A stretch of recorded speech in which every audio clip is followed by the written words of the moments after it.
नमस्ते दोस्तों, welcome back to the movie echo.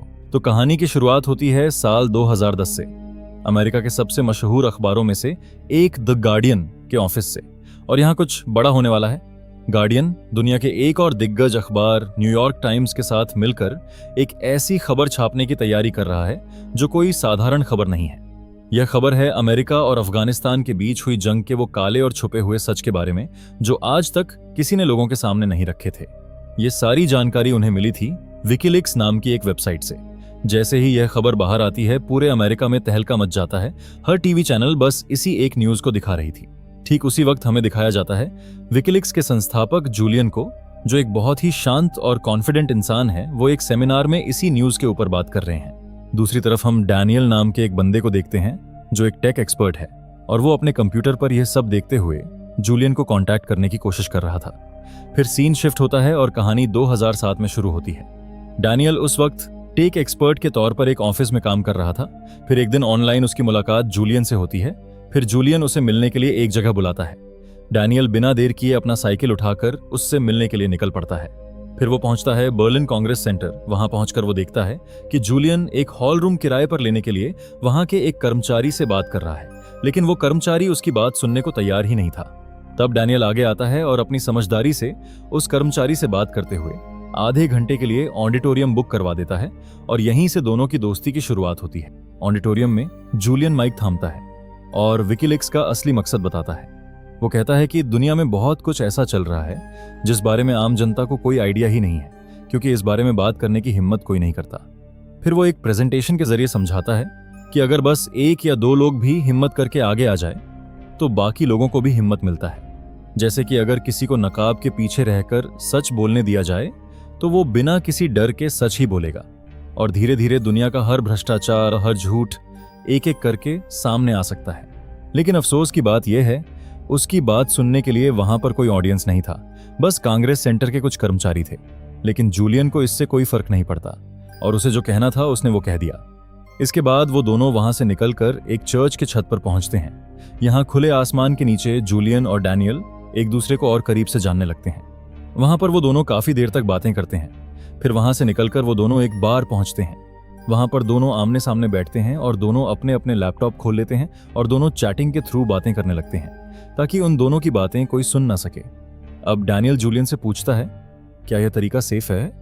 Julian मुस्कुराते हुए जवाब देता है, बिल्कुल सेफ है, मैंने खुद इसे डिजाइन किया है। फिर जूलियन एक बड़ी बात बताता है, हमारे विकीलीक्स के सबमिशन प्लेटफॉर्म पर एक नई लीक आई है। यह सुनकर डैनियल उससे सवाल करता है कि तुम्हें कैसे पता चलता है कि जो जानकारी भेजी जा रही है वो सच है या नहीं, और जिसके जरिए भेजा जा रहा है वो कितना सेफ है। तब जूलियन समझाता है, मैंने कई साल पहले रबर होज नाम का एक सिस्टम बनाया था। विकीलीक्स उसी पर काम करता है। जब कोई हमें खबर भेजता है तो वो खबर हजारों दूसरी खबरों के नीचे छिपा हुआ रहता है, इसलिए कोई भी उसे ट्रेस नहीं कर सकता। अगर कोई हैकर हमारी साइट हैक भी कर ले तो वो सिर्फ ऊपर की खबरें देख पाएगा, असली खबर तक वो कभी नहीं पहुंच पाएगा, और इसीलिए हमारे सोर्स का पता लगाना नामुमकिन है। इसके बाद जूलियन उससे पूछता है, क्या तुमने जूलियस बेयर बैंक का नाम सुना है? यह स्विट्जरलैंड का एक बेहद रहस्यमय बैंक है जहां 400 अरब डॉलर जमा हैं, और इन पैसों का कोई सरकारी हिसाब नहीं। एक तरह कहा जाए तो यह सारा का सारा ब्लैक मनी है। यह बैंक सिर्फ अमीर और भ्रष्ट लोगों की सेवा करता है, और इस बैंक के अंदर के कुछ कर्मचारियों ने ही इसके काले रहस्य विकीलीक्स को भेजे हैं। अब जूलियन डैनियल को यह बात कंफर्म करने के लिए कहता है कि जिन लोगों ने यह डॉक्यूमेंट्स भेजे हैं वो लोग सच में उस बैंक में काम करते हैं या नहीं। तब तक उनका एक वॉलंटियर इन डॉक्यूमेंट्स को वेरीफाई करेगा। जाते जाते जूलियन डैनियल को एक जरूरी सुझाव देता है कि काम करते वक्त हमेशा ऑफलाइन रहना, क्योंकि अगर किसी हैकर ने तुम्हारा आईपी एड्रेस ट्रेस कर लिया तो हमारे लिए बड़ी मुसीबत आ सकती है। इसके बाद डैनियल घर पहुंचकर जूलियस बेयर बैंक में फोन करता है। वो इस तरह बात करता है जैसे वो उन कर्मचारियों को पर्सनली जानता हो। वो पूछता है कि क्या वो अभी बैंक में हैं। असल में वो ये कंफर्म करना चाहता था कि जिन नामों से डॉक्यूमेंट्स आए हैं वो लोग सच में वहां काम करते हैं या नहीं।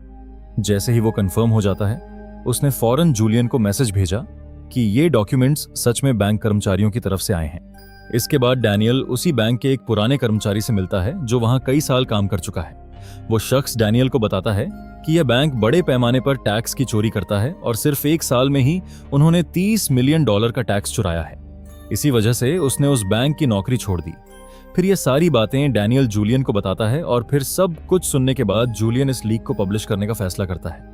अब जैसे ही विकीलीक्स पर जूलियस बेयर बैंक के सारे काले करतूत दुनिया के सामने आती हैं, बैंक में हड़कंप मच जाता है। बैंक का मैनेजर आग बबूला हो जाता है और हर तरफ से लीगल कार्रवाई शुरू कर देता है। अब इतने बड़े बैंक के दबाव में आकर सरकार विकीलीक्स का मेन सर्वर बंद करवा देता है, यानी जब तक मामला अदालत में चलता रहेगा विकीलीक्स का साइट बंद रहेगा। लेकिन जूलियन और डैनियल हार मानने वालों में से नहीं थे। दोनों मिलकर कई मिरर साइट्स खोल देते हैं और दुनिया को बताते हैं कि जब तक उनकी मेन साइट वापस ऑनलाइन नहीं होती, लीक्स इन साइट्स के जरिए पब्लिश होती रहेंगी। इसके बाद कुछ हफ्तों के बाद ही विकीलीक्स वापस ऑनलाइन हो जाता है, क्योंकि जैसे ही बैंक के खिलाफ सारी सच्चाई सामने आई, सरकार ने उस बैंक पर ही कार्रवाई शुरू कर दी और विकीलीक्स का सर्वर दोबारा चालू कर दी। खैर, अब इस बात को सेलिब्रेट करने के लिए डैनियल जूलियन से विकीलीक्स के सभी वॉलंटियर्स के साथ एक वीडियो कॉन्फ्रेंस करने की बात कहता है। लेकिन तब जूलियन जो उसे दिखाता है वो देखकर डैनियल शॉक हो जाता है। असल में जूलियन ने उसे दिखाया कि विकीलीक्स में बस 2 ही लोग काम करते हैं, एक तो डैनियल और दूसरा वो खुद। और जिन दूसरे वॉलंटियर्स के बारे में जूलियन ने उसके सामने जिक्र किया था, वो असल में सब उसी की फेक आईडीज थीं। अब ये सारी बातें सुनने के बाद डैनियल काफी गुस्सा होता है। तब जूलियन शांति से उसे समझाता है कि उसने इससे पहले कई लोगों के साथ काम किया है, लेकिन जब भी मुश्किल हालातों का सामना करना पड़ता है, या तो वो भाग जाते हैं या पुलिस के सामने सब कुछ उगल देते हैं। इसी वजह से वो अब तक अकेले काम कर रहा था और डैनियल को भी उसकी बात समझ में आ जाती है। दूसरी ओर द गार्डियन के ऑफिस में भी हलचल था। वहां का एक एडिटर निक जूलियस बेयर बैंक वाली लीक पर एक आर्टिकल छापना चाहता था और खुद अपने न्यूज़पेपर का मजाक उड़ाते हुए कहता है कि हम भी बाकी अखबारों जैसे बनते जा रहे हैं, जहां खबर मिली वहां से उठा लिया और खुद का कुछ है ही नहीं। इधर डैनियल की गर्लफ्रेंड एनी को भी विकीलीक्स के बारे में पता चलता है और वो इस काम में पूरी तरह डैनियल का साथ देने की बात कहती है। अब जूलियस बेयर बैंक की लीक के बाद विकीलीक्स दुनिया भर में मशहूर होने लगता है। फॉलोअर्स दिन ब दिन बढ़ते जा रहे थे, यहां तक कि द गार्डियन का एडिटर निक खुद जूलियन से मिलने आता है, लेकिन जूलियन उसे नजरअंदाज कर देता है। जैसे जैसे साइट पर ट्रैफिक बढ़ने लगा, सर्वर को बड़ा करना जरूरी हो गया। इसके लिए डैनियल जूलियन को अपने एक खास दोस्त मार्कस से मिलवाने ले जाता है, जो एक प्रोफेशनल हैकर है। मार्कस किसी ऑफिस में नहीं, बल्कि अपने सर्वर का सेटअप अपने अस्तबल के अंदर रखता है, ताकि कोई भी इसे आसानी से न देख सके। दोस्तों, यह तो बड़ा ही दिलचस्प हैकर है। जूलियन को देखते ही मार्कस कहता है, मैं तुम्हें पहले से जानता हूं, जब तुमने नासा का सर्वर हैक किया था। लेकिन जूलियन मार्कस से मिलकर ज्यादा खुश नहीं था। वो मार्कस पर पूरी तरह भरोसा नहीं कर पा रहा था। इसके बाद जब विकीलीक्स का सर्वर बड़ा हो चुका था, हर दिन अब विकीलीक्स पर नई नई लीक्स आने लगी और वो उन्हें पब्लिश करते रहे। इनमें शामिल था ब्रिटिश नेशनल पार्लियामेंट के सदस्यों की लिस्ट, साथ ही और भी कई बड़े खुलासे। यहां पर एक दिलचस्प बात, जो हालांकि फिल्म में नहीं दिखाया गया, फिर भी मैं कहना चाहूंगा। उस दौर में विकीलीक्स ने इंडिया के करप्शन से जुड़ी खबरें भी पब्लिश की थीं, जिनमें शामिल था vote buying allegations 2008, 2G spectrum controversy 2010, human rights and geopolitics. हालांकि अभी के करप्शन के ऊपर उन्होंने कोई लीक पब्लिश नहीं की, नहीं तो हमें बहुत सारे करप्शन के लीक्स देखने को मिलता। और इस बारे में आपका क्या राय है, कमेंट करके जरूर बताइएगा। खैर, अब इस सब के बीच डैनियल की जिंदगी बदलती जा रही थी। पहले तो उसे अपनी नौकरी छोड़नी पड़ी, फिर धीरे धीरे एनी से भी दूरियां बढ़ने लगीं। लेकिन इन सब के बावजूद डैनियल रुका नहीं, वो जूलियन के साथ काम करता रहा। फिर एक शाम जूलियन, डैनियल और मार्कस एक बार में एंजॉय कर रहे होते हैं। तभी वहां उनकी मुलाकात होती है ब्रिगिटा नाम की एक लेडी से, जो आइसलैंड की एक MP यानी मेंबर ऑफ पार्लियामेंट थी। उधर दुनिया के एक दूसरे कोने केन्या के एक शहर में एक गाड़ी में बैठे 2 लोग आपस में विकीलीक्स के बारे में बात कर रहे थे। तभी अचानक मोटरसाइकिल पर 2 लोग आते हैं और उन्हें गोलियों से भून देते हैं। ये खबर जैसे ही जूलियन तक पहुंचती है, वो गम के मारे टूट जाता है, क्योंकि वो दोनों कोई अजनबी नहीं बल्कि जूलियन के दोस्त थे, जो विकीलीक्स को रेगुलरली खबरें भेजते थे। अब दुख की बात यह थी कि विकीलीक्स ने उन खबरों के साथ उनके नाम भी पब्लिश कर दिए थे। इसी वजह से उन्हें अपनी जान गंवानी पड़ी। जिन लोगों के खिलाफ खबरें छपी थीं, उन्होंने ही इन दोनों को मार डाला। फिर जूलियन वहां से चला जाता है। तब मार्कस डैनियल को एक तरफ ले जाकर धीरे से कहता है, यार तुम्हें थोड़ा डरना चाहिए। जिन लोगों के सीक्रेट्स तुम लोग पब्लिश कर रहे हो, वो बहुत बड़े और ताकतवर लोग हैं। वो चाहें तो कल किसी भी गनमैन को हायर करके तुम पर अटैक कर सकते हैं, इसीलिए तुम्हें अब थोड़ा सावधान रहना चाहिए। इसके बाद कहानी में एक नया मोड़ आता है। अब हमें अमेरिकन स्टेट डिपार्टमेंट के प्लेन में सारा नाम की एक लेडी को दिखाया जाता है, जो मिडिल ईस्ट अफेयर्स की अंडर सेक्रेटरी थी। न्यूज देखते हुए उसके चेहरे पर चिंता साफ झलक रही थी।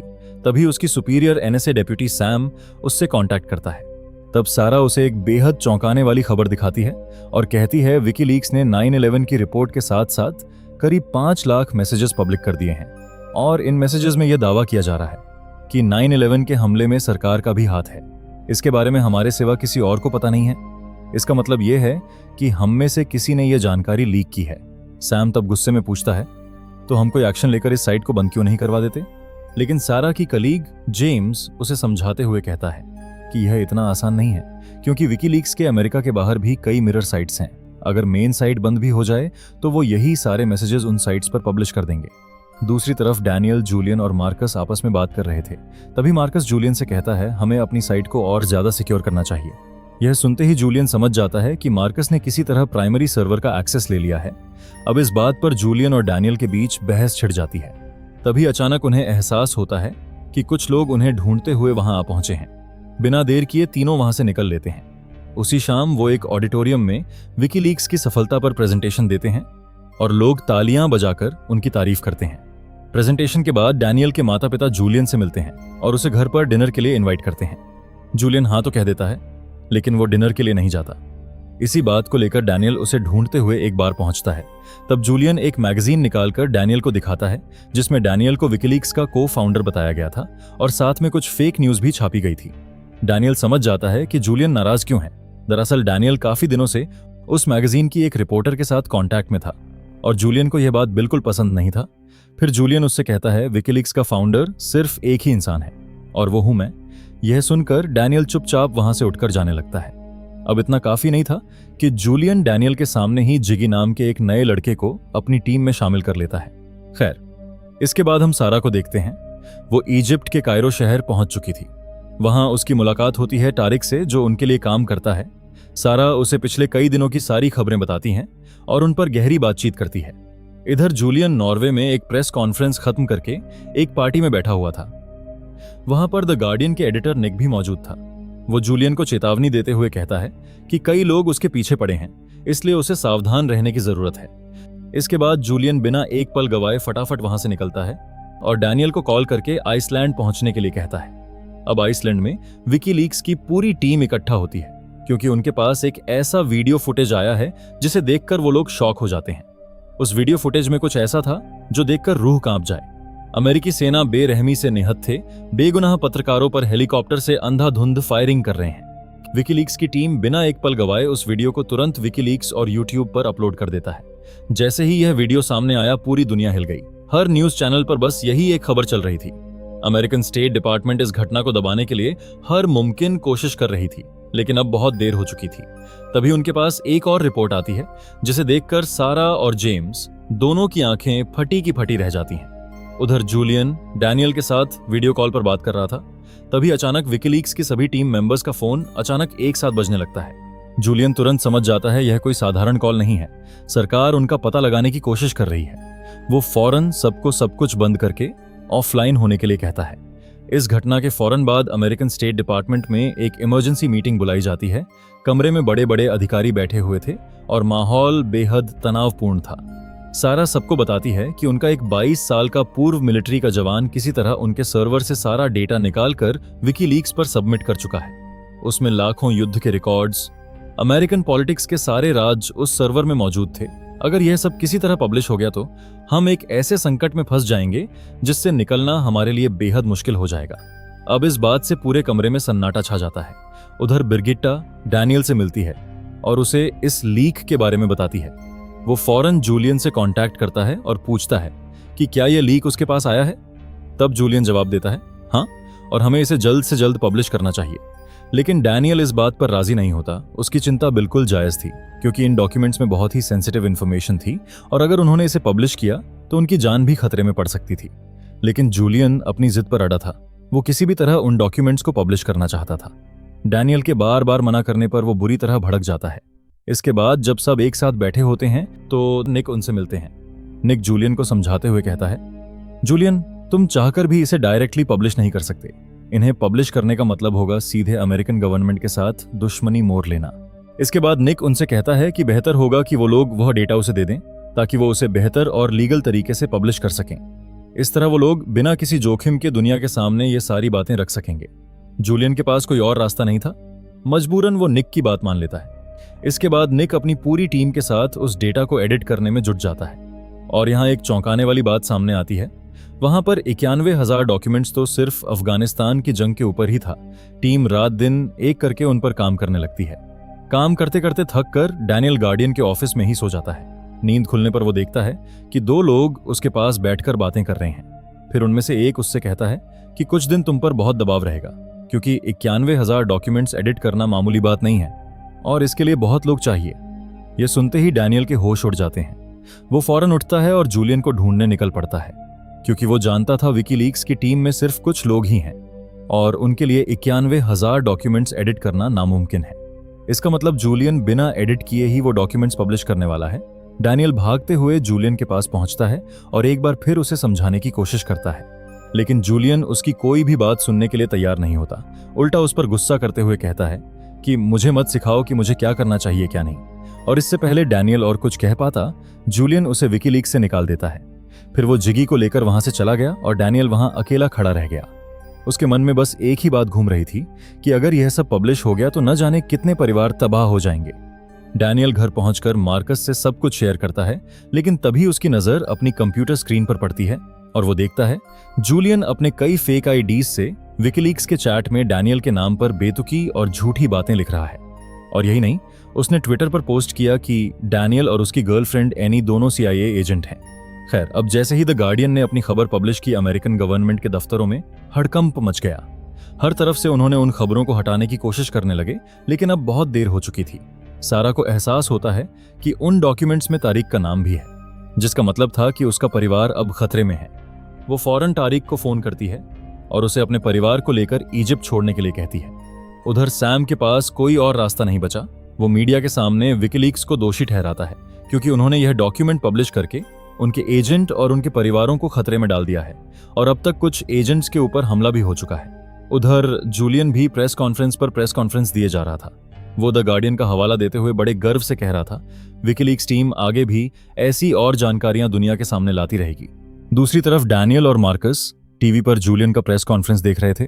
फिर मार्कस डैनियल से कहता है कि अगर हमने जूलियन को नहीं रोका तो वो बाकी के डॉक्यूमेंट्स भी पब्लिश कर देगा। अब कोई और रास्ता न देख डैनियल एक बहुत ही सख्त कदम उठाता है। वो विकीलीक्स के सर्वर डाउन करने का फैसला करता है। उसकी आंखों में दर्द था, क्योंकि वो जानता था जो वो करने जा रहा है वो सिर्फ एक वेबसाइट बंद करना नहीं था। यह था 3 साल की मेहनत, रातों की नींद और एक सपने का अंत। इसके बाद दोनों मिलकर विकीलीक्स का सर्वर डाउन करने लगे। फिर हम देखते हैं प्रेस कॉन्फ्रेंस से लौटने के बाद जूलियन जब जिगी से मिला तब उसने कहा कि उनका सबमिशन प्लेटफॉर्म काम नहीं कर रहा है। तब जूलियन ने खुद चेक किया और जो देखा उससे उसके पैरों तले जमीन खिसक गई। सबमिशन प्लेटफॉर्म परमानेंटली बंद हो चुका था। अब कोई भी विकीलीक्स पर कोई भी लीक सबमिट नहीं कर सकता था।